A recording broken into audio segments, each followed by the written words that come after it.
Hey everyone, James Niggemeyer here. Thank you for tuning back into the YouTube channel. Today I thought I'd do a video for my Rig It playlist, and that's really where I just go over a way that I like to rig a certain bait, some of the subtle nuances, some of the tips that I can share with you guys on the way that I like to fish a particular bait. And today's bait is going to be the Yamamoto Flappin Hog. And the Flappin Hog is not a new bait. It's been around for a while. It's got a tremendous track record, a phenomenal bait for flipping and pitching.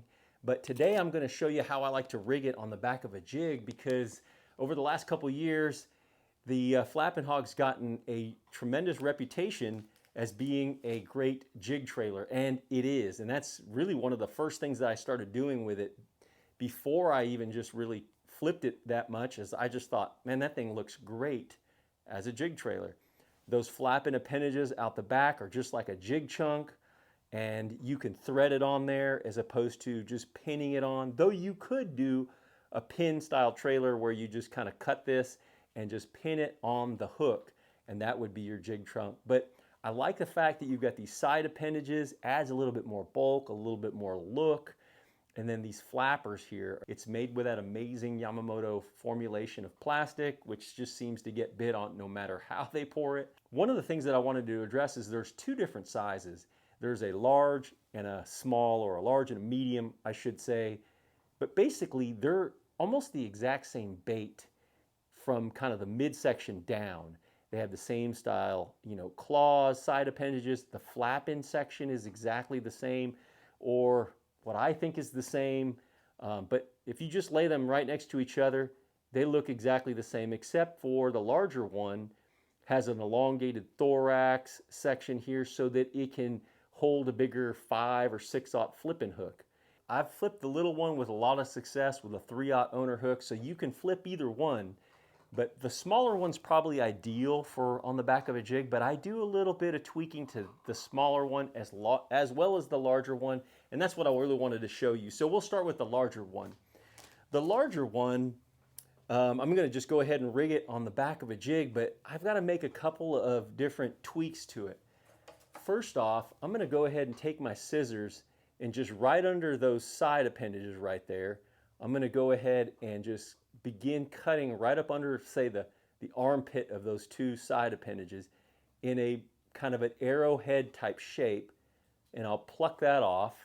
And essentially what you end up with is that right there after you've cut it.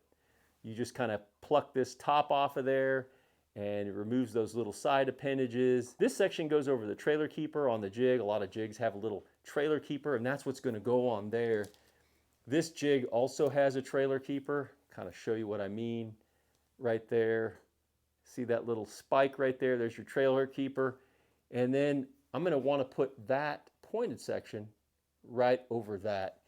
And what I'm aiming for is for the hook to come out of that smooth section right there. I think that's kind of the ideal hook placement. You see, you've got ribs here and ribs down here, but then there's like a little, almost like a little worm sack right there. And that's where I want my hook to come out of. Get it on there as nice and straight as you can.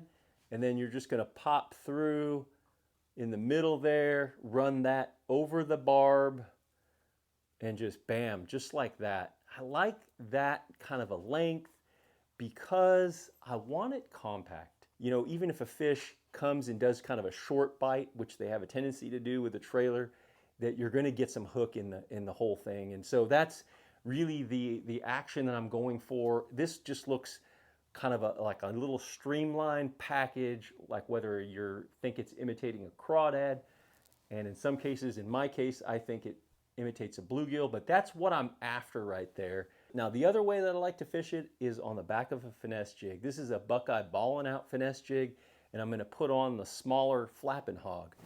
Essentially what you're going to do on this as well is I'm just still going to cut off these side appendages, but I'm not going to cut it as far back. I'm going to come up like that, and then like that, remove that top section. Again, you have that arrowhead type shape. I'm going to thread that up on the hook, and boom, just like that. And I love the way that looks as a little compact finesse jig right there. You still get the flappers where it's catching a lot of water. You get these side appendages, but I removed the top two so that it doesn't kind of stick out too far up here. It just kind of keeps it somewhat streamlined. So you have just basically a small little finesse package. Another thing that I really like about the Flappin Hog on the back of a finesse jig is there's so much salt in the Flappin Hog that even if you have a smaller, say 1/4 ounce jig or 3/8 ounce jig, the Flappin Hog gives you that extra added weight for casting, skipping, and putting the bait exactly where you want to. And I like that aspect of it. So I still have a lighter head. The plastic gives me more weight when I'm casting it around. That's your quick Rig It Series video for today. The Yamamoto Flappin Hog on the back of a jig. Great little finesse jig trailer or full-size jig trailer. Whichever way you like it. Fish just bite this dude. Well, I hope you guys liked this video. If you did, please give me a thumbs up. And if you haven't already subscribed, please do that. Also got a merch line. I'll have that link in the description below, as well as my website. I appreciate you guys watching the videos. Until next time, thanks for watching and good fishing.